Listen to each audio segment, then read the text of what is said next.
오늘도 서연살롱을 찾아주셔서 감사합니다. 미국인 남편과 결혼해서 현재 미국에 거주 중인 여성이에요. 미군인 제 남편은 텍사스 시골에 있는 군부대에서 복무 중이에요. 우리나라로 치면 완전 깡촌이죠.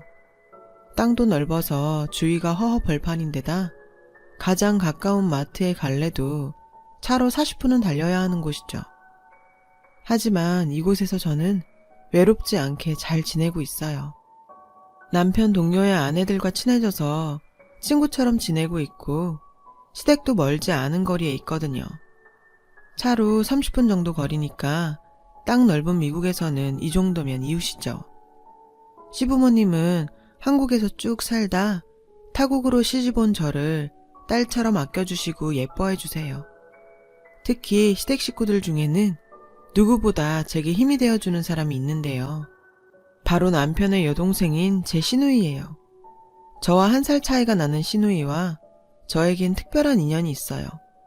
시누이는 한국인이거든요. 정확히 말하자면 한국계 미국인이에요. 한국에서 입양된 입양아죠. 유창하진 않지만 한국말도 어느 정도 할 줄 알아서 의사소통도 가능해요. 시누이 얘기는 나중에 하고 먼저 제 얘기부터 시작할게요. 앞에서 말했다시피 저는 결혼 후 미국으로 오게 되었어요. 그 전에는 미국과 전혀 상관없는 인생을 살았죠. 저는 평범한 가정에서 외동딸로 태어났는데요. 형제 자매가 없어서 어린 시절에 늘 외로웠어요. 성격도 소심한 편이었고요. 그래서 놀이터에 가도 다른 아이들과 어울리지 못하고 구석에서 혼자 놀았죠. 선뜻 다가갈 용기가 없었거든요. 그러니까 제가 6살 때였어요. 그날도 전 혼자 놀이터에서 모래놀이를 하고 있었죠. 그런데 어떤 남자애들이 와서 제 모래놀이 삽과 그릇들을 뺏어가지 뭐예요. 저는 당황해서 어쩌지도 못하고 돌려달라고 조그맣게 말했어요. 그 애들은 그런 절 놀리기만 했죠.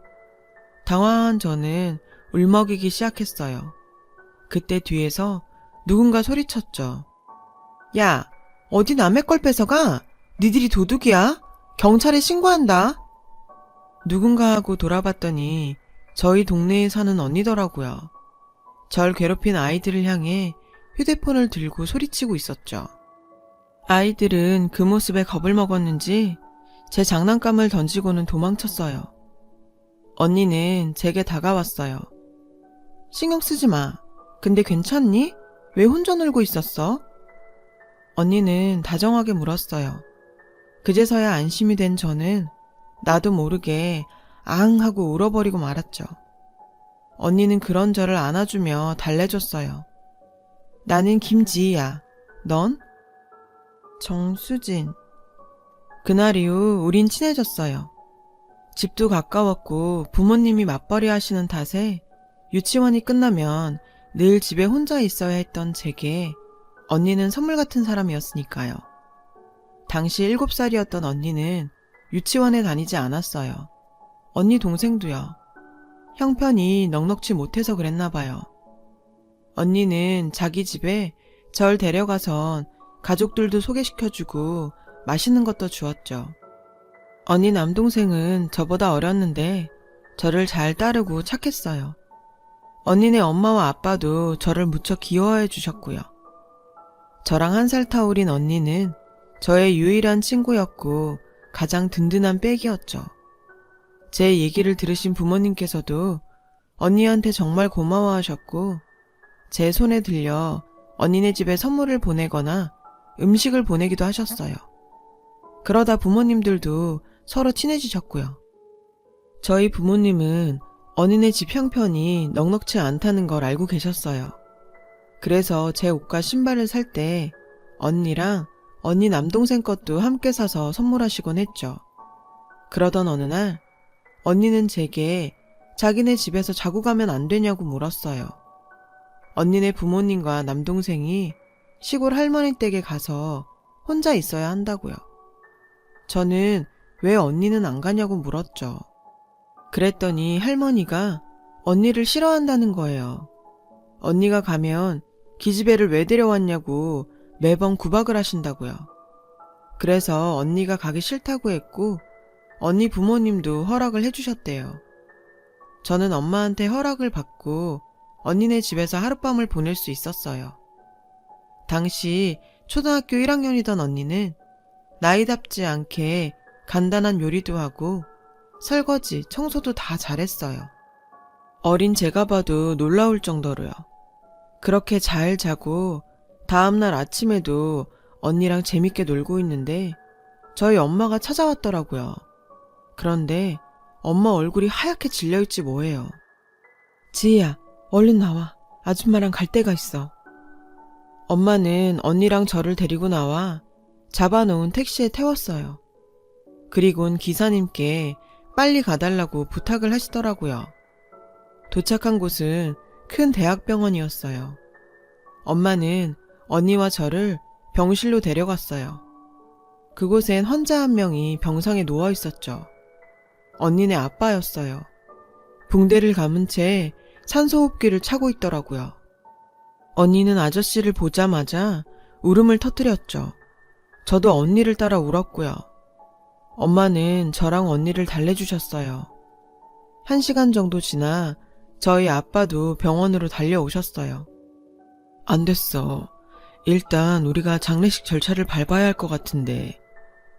전 아빠가 무슨 말을 하는지 몰랐어요. 그런데 알고 보니 언니네 부모님과 남동생이 타고 있던 고속버스를 음주운전 차량이 들이받아 사고가 났다지 뭐예요. 고속버스 승객들 중에는 중상자와 사망자가 많이 나왔는데 사망자 중에 언니네 엄마와 남동생이 있었던 거죠. 다행히 언니네 아빠는 운 좋게 목숨은 건지셨지만 다리를 많이 다쳤대요. 의사 선생님 말이 수술을 해도 앞으로 정상적인 활동은 불가능할 거라고 했대요. 저희 부모님은 꼼짝 못하시는 아저씨 대신 언니네 엄마와 남동생 장례식을 치러주셨어요. 그런데 조문객도 별로 없어서 적막하던 장례식장에 소동이 일어났어요.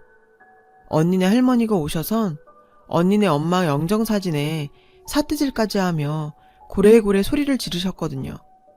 전현이 내 아들을 병신 만들고 귀한 손자까지 데려갔다고요.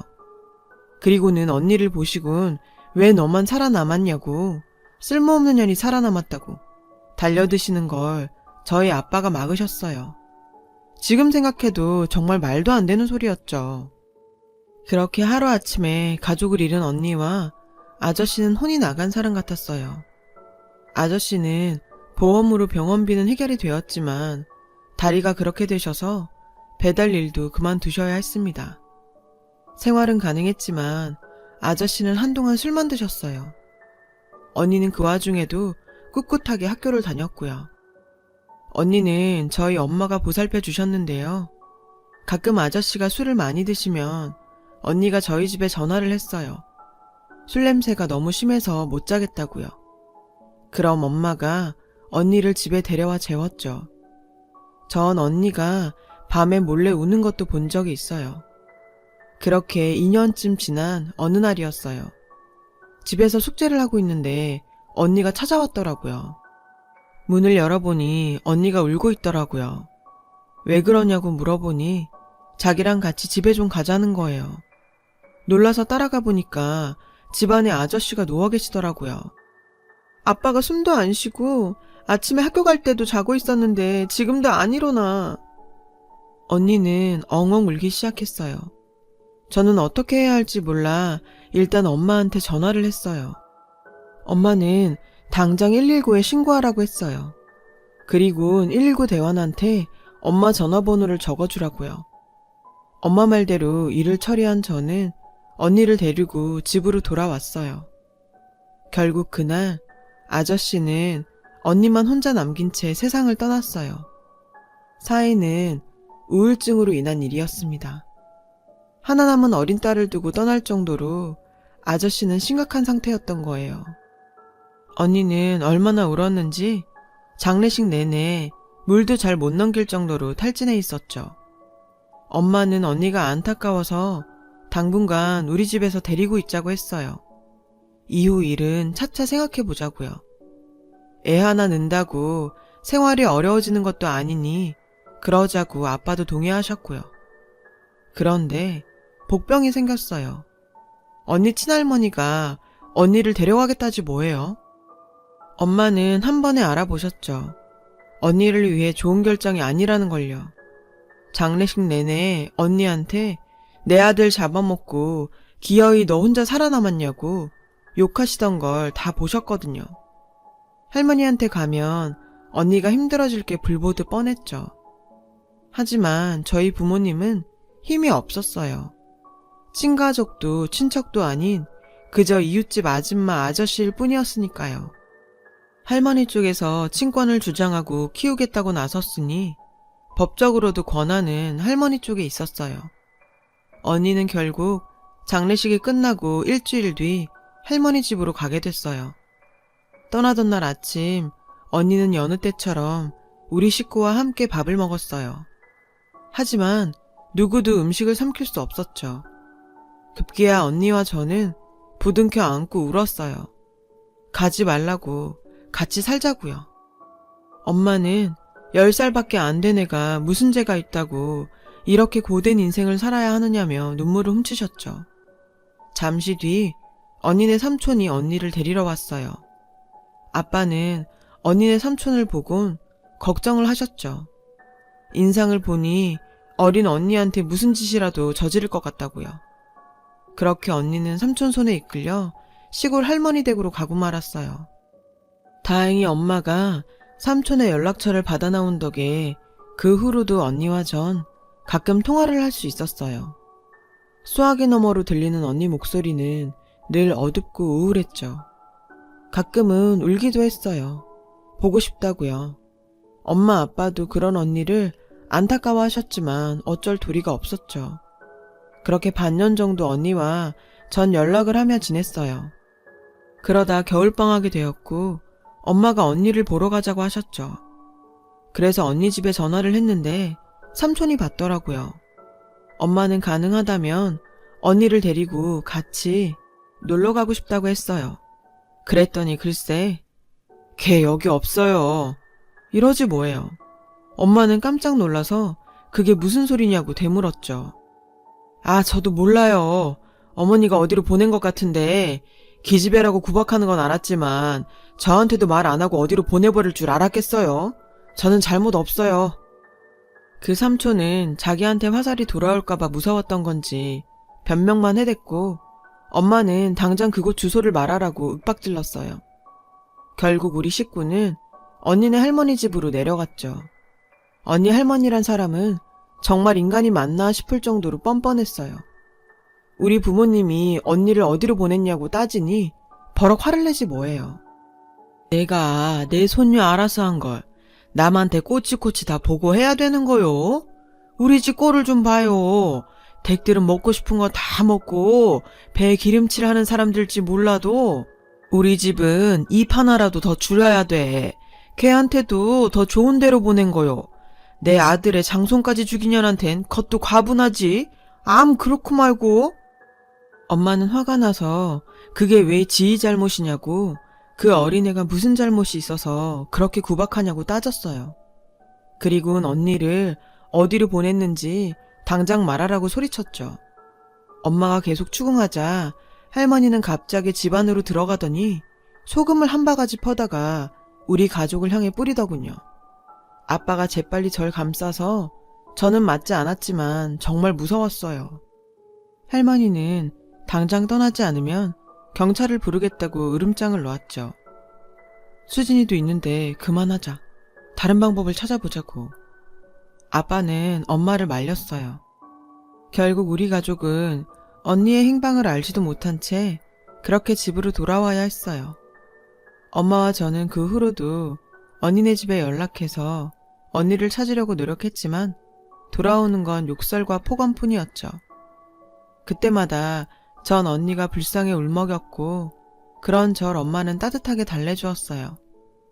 수진아, 열심히 살다 보면 꼭 다시 만날 수 있을 거야. 그러니 너무 마음 아파하지 마. 그 후로도 전 언니에 대한 기억을 떨치기 힘들었어요. 꿈에 언니가 나오기라도 하면 더 그랬죠. 다만 시간이 흘러감에 따라 조금씩 언니를 떠올리는 날이 줄어들긴 했어요. 시간이 흘러 저는 대학에 진학했고 평범한 대학 생활을 보내고 졸업학기를 맞았죠. 취업전쟁에 끼어들어 치열한 경쟁을 벌인 저는 다행히 전공을 살려 외국계 기업에 입사할 수 있었어요. 직업상 외국인들을 많이 만났고 해외 출장도 많이 다녔어요. 그러다 지금의 남편을 만나게 되었죠.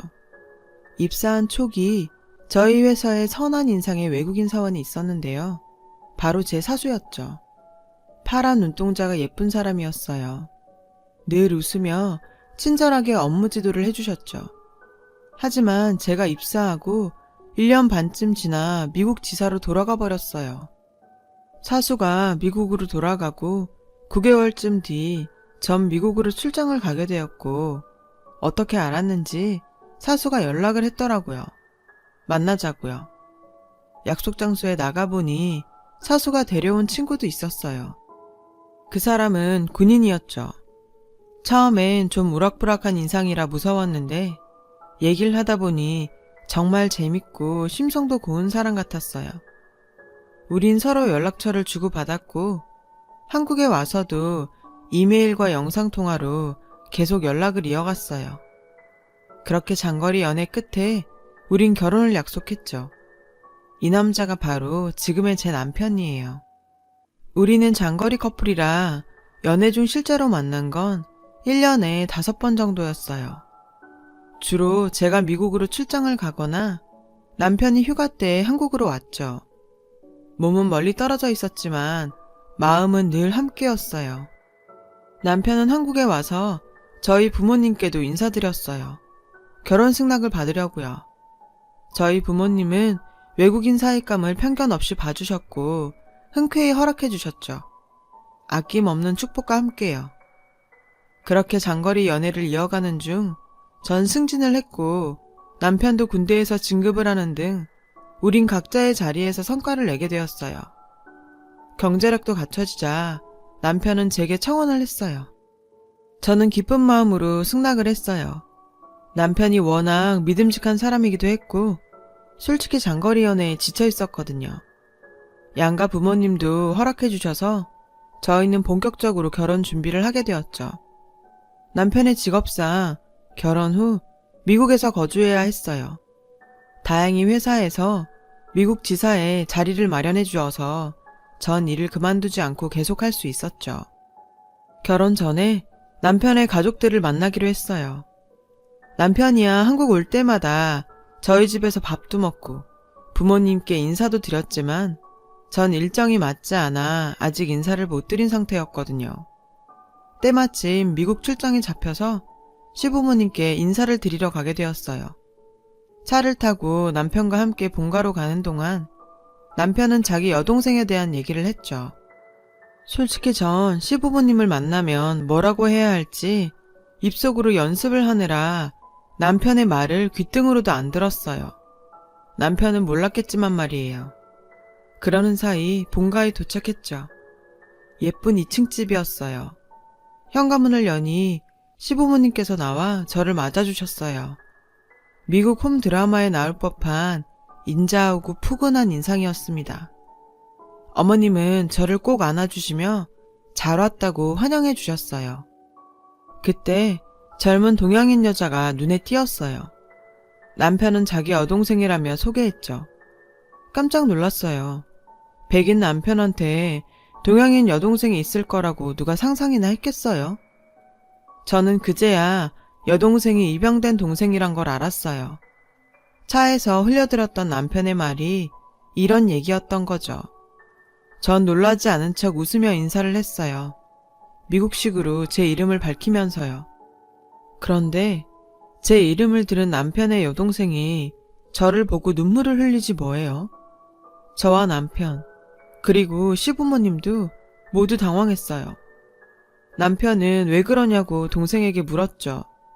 그러자 여동생은 제게 다가와 말했어요. 영어가 아닌 한국말로요. 수진아, 나야. 나 언니야. 어릴 때 같이 놀았어. 지희 언니.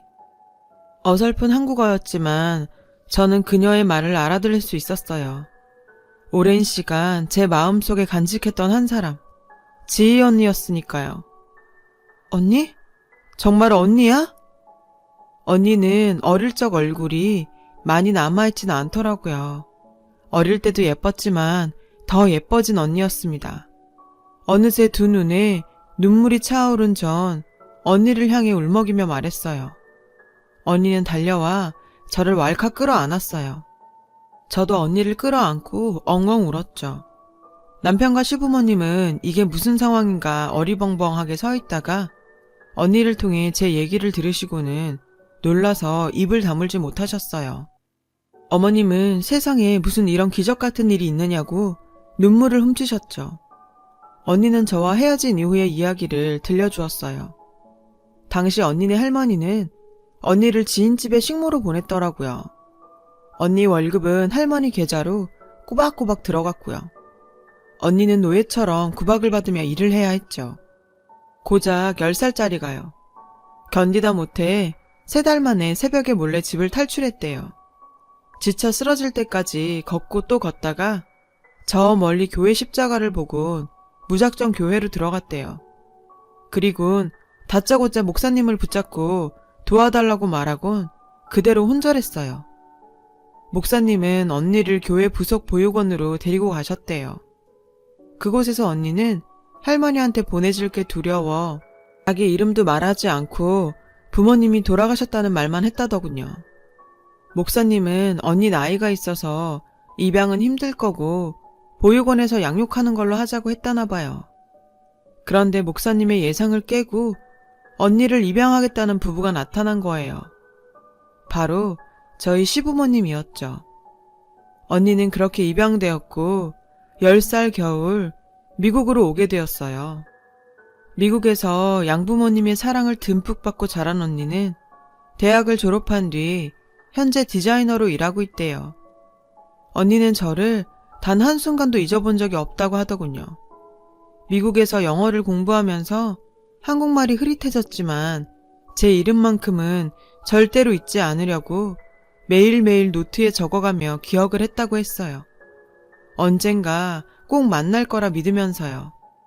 그런데 이렇게 한 가족이 되다니 정말 믿기지가 않는다며 너무 행복하다면서 어쩔 줄 몰라 하더군요. 전 이 소식을 한국에 계신 부모님께 전해드렸어요. 부모님도 놀라서 입을 다물지 못하셨죠.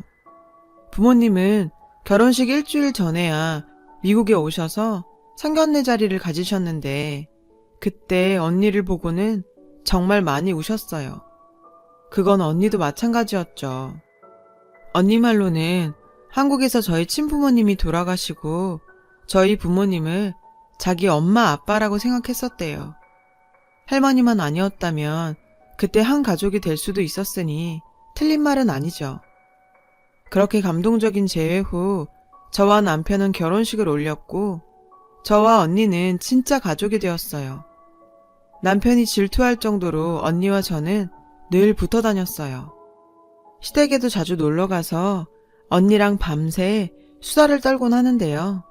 10년 넘게 쌓아온 밀린 이야기들을 풀어내기엔 밤이 너무 짧아서 늘 아쉬워하고 있죠. 어린 시절 시작된 작은 인연이 10수년이 지난 지금 한 가족으로 완성될 줄 누가 알았겠어요. 저희 부모님도 먼 타지 생활을 걱정하셨는데 어릴 때처럼 지희가 있어 외롭지 않겠다시며 마음을 좀 놓으시고요. 멀고 긴 길을 돌아 다시 만난 만큼 앞으로도 끈끈한 우정 이어가려고 합니다. 제 긴 사연을 들어주셔서 감사드려요. 인연이 소중한 하루 되시길 바래요. 여러분, 사연 댓글에 응원과 현명한 조언 부탁드려요. 좋아요와 구독은 저에게 큰 힘이 됩니다. 오늘도 좋은 일 가득하세요.